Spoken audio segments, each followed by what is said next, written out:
नमस्कार भैया बहनों, आज की संस्कृत कक्षा में आप सभी का स्वागत है। हम लोग अपादान कारकम इस पाठ का अध्ययन कर रहे हैं।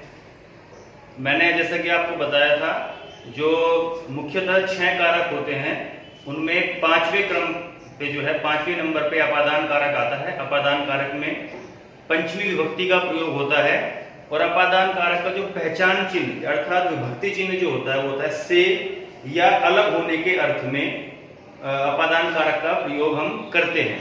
तो इसका हम पहला प्रश्न कर चुके हैं, जहां मैंने आपको अपादान कारक पंचमी विभक्ति के पुल्लिंग, स्त्रीलिंग के और नपुंसकलिंग के शब्द रूप मैंने आपको बताए थे, किस प्रकार से वो रूप बनते हैं। तो आइए आज हम इसका दूसरा प्रश्न प्रारंभ करते हैं। दूसरा प्रश्न है एतेषां प्रश्नानां उत्तराणि लिखतु। इन प्रश्नों के उत्तर लिखिए।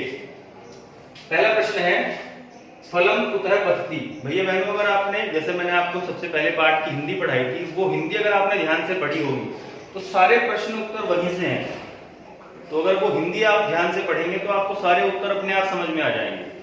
तो फलम कुतः पतति, फलम फल, कुतः, कुतः मैंने होता है कहां से, पुत्र मैंने होता है कहां और कुतः मैंने होता है कहां से।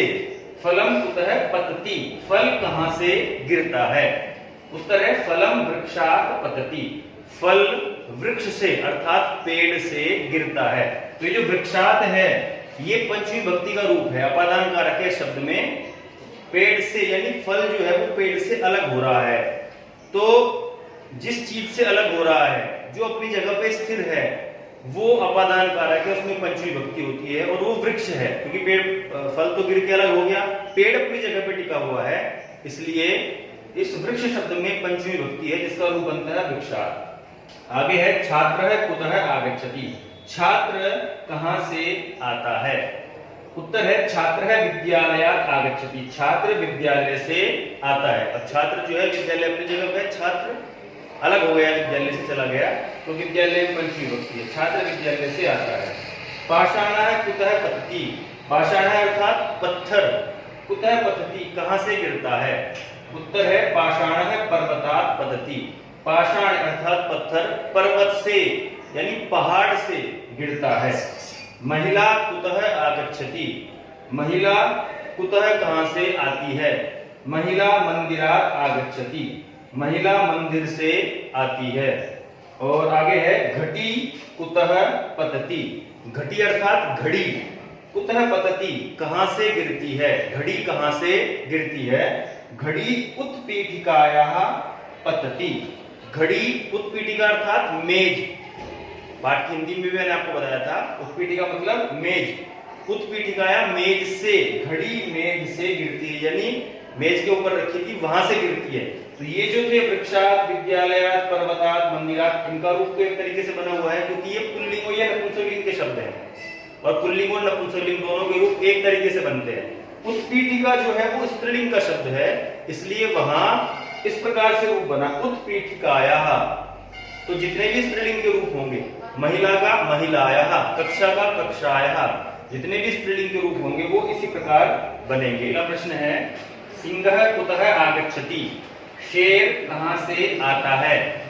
तो सिंहः गुहाया, ये भी जो है अपादान कारक में स्त्रीलिंग का रूप है। गुहा शब्द, गुहा मैंने होती है गुफा, उसका जो रूप बनेगा वो उत्पीठिका की तरह बनेगा, जैसे पहले वाले प्रश्न में था गुहाया, जैसे उत्पीठिकाया बना था, यानी गुफा से।